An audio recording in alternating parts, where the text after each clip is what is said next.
यहीं से पकड़े रहना।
जिन्होंने इंजीनियरिंग में सिलेक्शन लेके गुवाहाटी में कंप्यूटर साइंस उनको मिला है, तो आप लोगों को बताएंगे कैसे पढ़ना चाहिए, क्या करना चाहिए।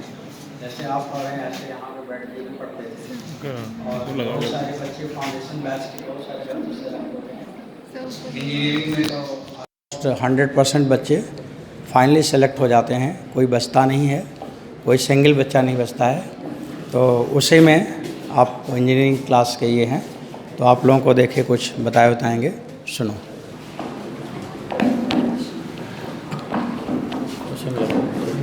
ठीक है सर, सही है। मेरा नाम विष्णु है। मैं 11 से ही एक्चुअली यहाँ 9 से ही मैंने पढ़ा था, बट 9, 10th मैं उस वाली ब्रांच में पढ़ता था, और फिर मैं 11th और 12th में यहाँ पे आया था।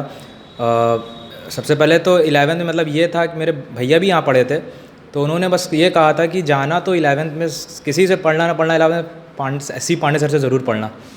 तो और इससे और मेरा मतलब तब से मैं आया सबसे पहले, और ए बैच मतलब बहुत फेमस होता था हम लोग का उस टाइम पे, कि कहीं बाहर जाते थे तो हम लोग बोलते थे कि उस कोचिंग के ए बैच में पढ़ते हैं, तो बहुत अच्छा लगता था, और मतलब उसका एनवायरनमेंट ही अलग रहता था।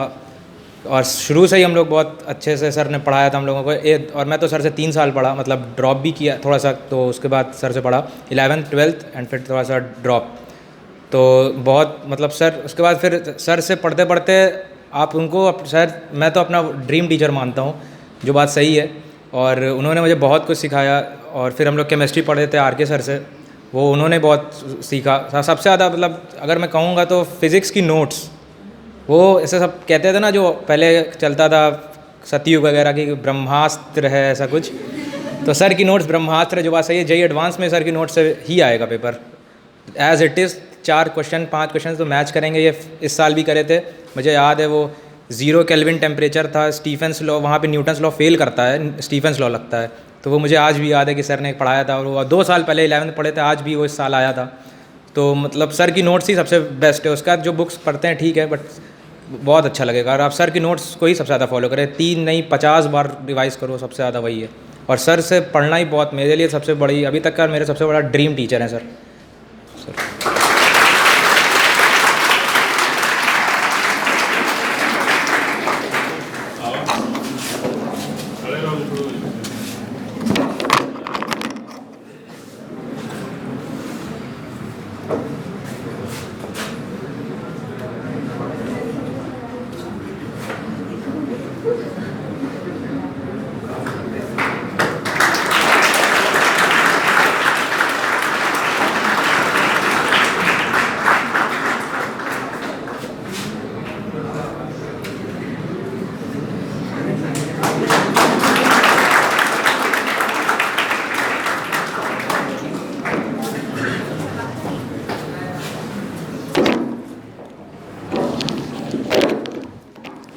बच्चों, ये भी फाउंडेशन बैच के ही थे, शशांक।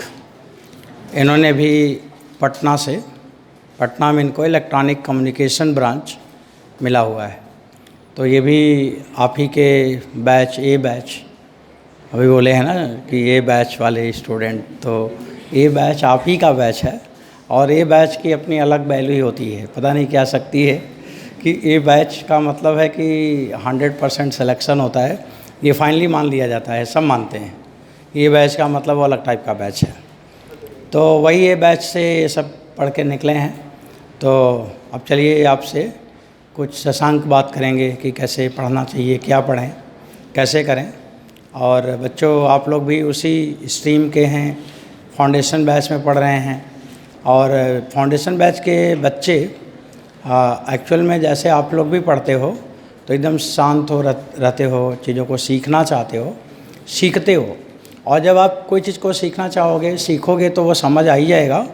और जब वो सीखने और समझने का इंटरेस्ट है, उसको जानने की इंटरेस्ट आप में है, तो वो अब रियल में जब जान जाएंगे तो फिर जब भी कोई कॉन्सेप्ट आएगा, जब भी कोई चीज़ आएगा या उससे मिलता जुलता भी कुछ आपको दिखा तो आप अप्लाई करके सही कर लेते हैं।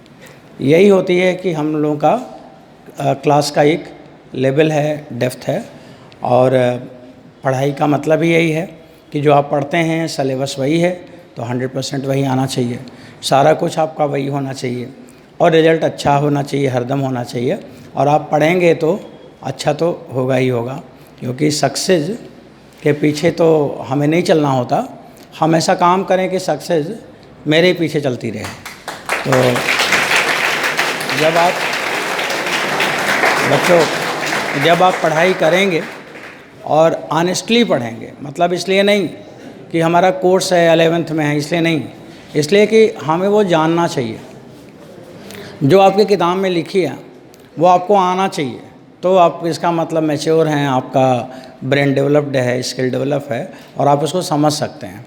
जब आप उसको समझ सकते हैं तो उसको जानने के लिए कि आप सही में समझ सकते हैं तो आपको एग्ज़ाम देना होता है। और जितनी बड़ी जिम्मेदारी आपको लेनी है उतना बड़ा एग्ज़ाम भी होता है। तो आपको जब IIT और जैसे नीट का एग्ज़ाम है, सबसे बड़ा एग्ज़ाम होता है, वर्ल्ड का एक अच्छा एग्ज़ाम माना जाता है। तो बड़े एग्ज़ाम आप दे के क्वालिफाई कर रहे हैं तो इसलिए आपको बड़ी जिम्मेदारी भी दी जाती है, क्योंकि आप उस योग्य हैं अब। तो बच्चों ये तो बात है कि आप जितना आगे बढ़ना चाहेंगे उतना ही आपको शांत होकर अपने टारगेट पे फोकस करते रहना है, क्योंकि टाइम उतना ही है और उसे में आपको बहुत कुछ करना है। और अब आप लोग फाउंडेशन बैच में हैं, इन लोगों के साथ तो समस्याएं चलती रही, कोरोना की वजह से काफ़ी ब्रेक हुआ। बच्चों ने जैसे कि विष्णु ने बोला कि हमने ड्रॉप लिया, तो इन्होंने बोला थोड़ा सा ड्रॉप लिया, ये वर्ड बोल रहे थे। तो क्योंकि उनका सिलेक्शन तो उस बार भी था, लेकिन ड्रॉप लिया था कि हमें अंडर 10 की रैंक लानी है। लेकिन वो बैड लक कहा जाएगा कि कोरोना की वजह से क्लासेस उस तरह से नहीं हो पाई और मैक्सिमम इसी साल बंद हो गया। जब इन लोगों ने पढ़ा होगा, 1 आध महीने पढ़ा होगा, फिर बंद हो गया सब। तो इस वजह से ऐसा कुछ नहीं है। जब पढ़ाई किया था इन्होंने तो उनको अल्टीमेट चीज़ें तो मिली, अच्छा मिला, बढ़िया ब्रांच मिला, कंप्यूटर साइंस मिला। अब इससे अच्छा ब्रांच तो कुछ होता भी नहीं है, तो कोई ऐसी दिक्कत नहीं है। लेकिन ये है कि हमें सिंगल डिजिट चाहिए रैंक की IIT में, नीट में। और बच्चों आप फाउंडेशन बैच के हैं और फाउंडेशन बैच का यहाँ का वैल्यू बहुत है।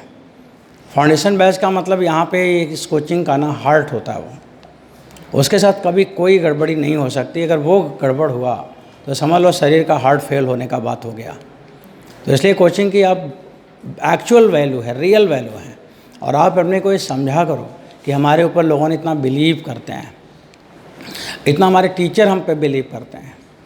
अब जो भी कोई बच्चे आते हैं आपसे ज़रूर मिलवाना चाहता हूँ, इसीलिए कि हमें आप ही से रैंक लानी है 1 2 3।